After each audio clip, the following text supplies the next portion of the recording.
There is no bigger offseason story, Craig Button, in Edmonton and perhaps the entire National Hockey League than the future of Oiler forward Leon Draisaitl. Addressed the media today in their year-end availability, asked a bunch of questions about where things sit. Craig, I'll give you my impressions first. I've covered Leon since he came into the National Hockey League. A couple things stood out to me.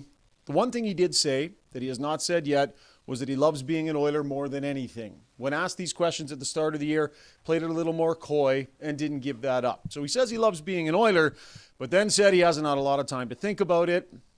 Said that he and his agents will take some time, have a chat with the Oilers. Said he still needs to figure out what he wants. Really didn't give up much, which we didn't expect him to. What were your impressions of what he had to say? I'm really thankful for Leon Draisaitl because he's going to give us something to talk about every single day until he signs. So thank you, Leon.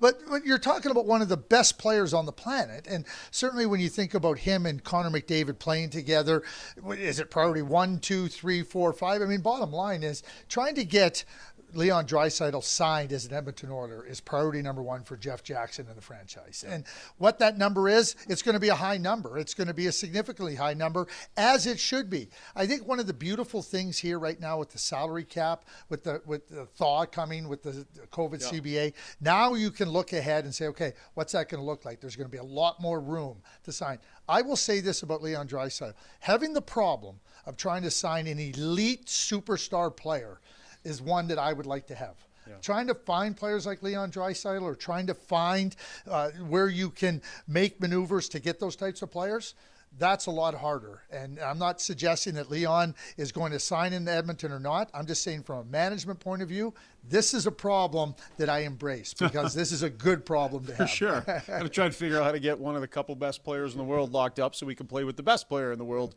for the next 8 years or so. Okay, there's two elements to this. Will he sign, and what does it look like dollar-wise? And then what if he's not willing to sign an extension? Let's deal with these one at a time because they're both big. I think the number, Craig, is 14 minimum, probably beyond that.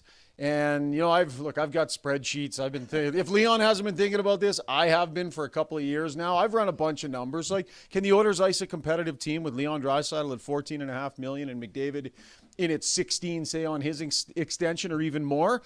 I believe they can. It would be tough, but you have to think the Oilers are willing to basically open up the checkbook and figure out a way to make this work. Okay, so now I get to show off my math. Okay, good. Like we're going to play a little bit of math equation here.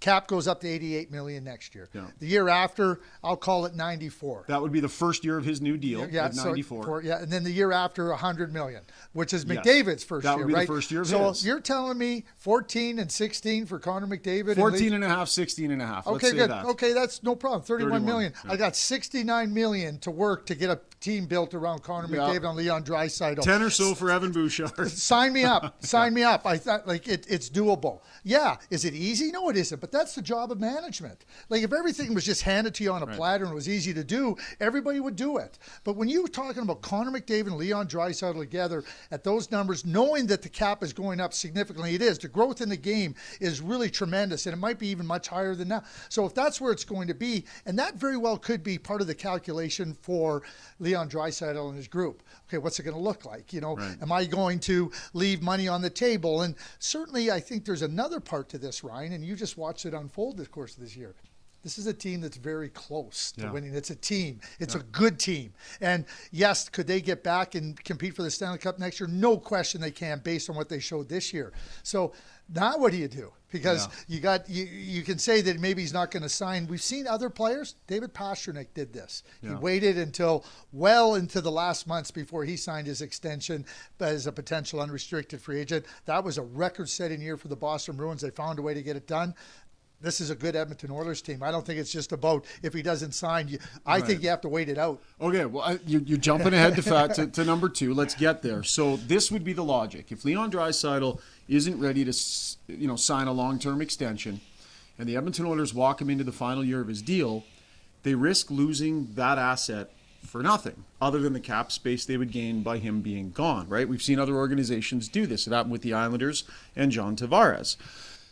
The idea that an asset that valuable could exit the organization without, a plethora of riches in return, that can be catastrophic for an organization, Craig. The other element here is that Connor McDavid's negotiation starts at the end of next season.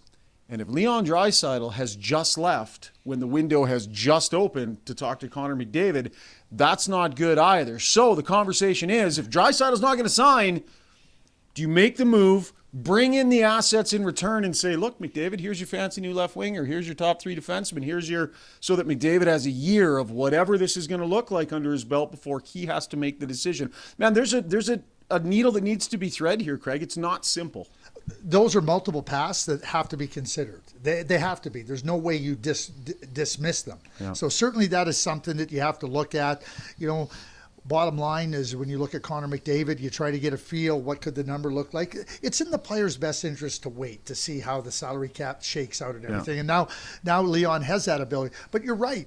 The difficult thing is how do you get commensurate value for a player of Leon Draisaitl? Well, you have him sign an extension with that team. You say, who are you willing to do a deal with? Tkachuk out of Calgary. Who are you willing to do a deal with? You sign a 7-year extension, and you get the Uyghurs and the Hubertos, that type of thing in return. That's how. Yeah, you're right, and that becomes part of the calculation. Here's my approach to Mr. Leon Draisaitl. Okay. Mr. John Tavares left the New York Islanders. He hasn't won anything, hasn't come close. The Islanders came closer than you did in Toronto. Yeah. So be careful about what you wish for going somewhere else. The one difference, have the best situation here. The Islanders were not in a cup window when they Tavares went to the conference final. Yeah, fair twice. enough. Yeah, good point. One other dynamic here, real quick. There's this idea that McDavid and Draisaitl, really good buddies. We know that off the ice, that maybe they'll be sitting around and they'll cook something together. Hey, if you stay, I'll stay. Are you going to stay? My understanding is this is going to be treated very separately. It's almost unfair to Connor McDavid to be saying, you need some sort of blood oath that he agrees to stay too before you make your decision if you're Leon Draisaitl. These are big life decisions, Craig, and fair to say they need to be made separately? Absolutely fair. You got 2 individual players that are going to set the marketplace in a lot of different ways for the rest of the players in the league. And as unique as Connor McDavid is, Leon Draisaitl is unique in his own way, and setting a market, trying to tie each other together is nice, but I think they have to look at this in terms of what is the best value for me going forward. Man, this is a big one, and there's lots of information out there. Chris Johnston reporting on this day that if Leon Draisaitl doesn't get an extension done, the Oilers are likely to explore the option of trading him. Conflicts a little bit. My sense is they're not afraid to walk him into the last year of his deal. There's lots floating around out there, and this is a big one we will be following in the days and weeks ahead.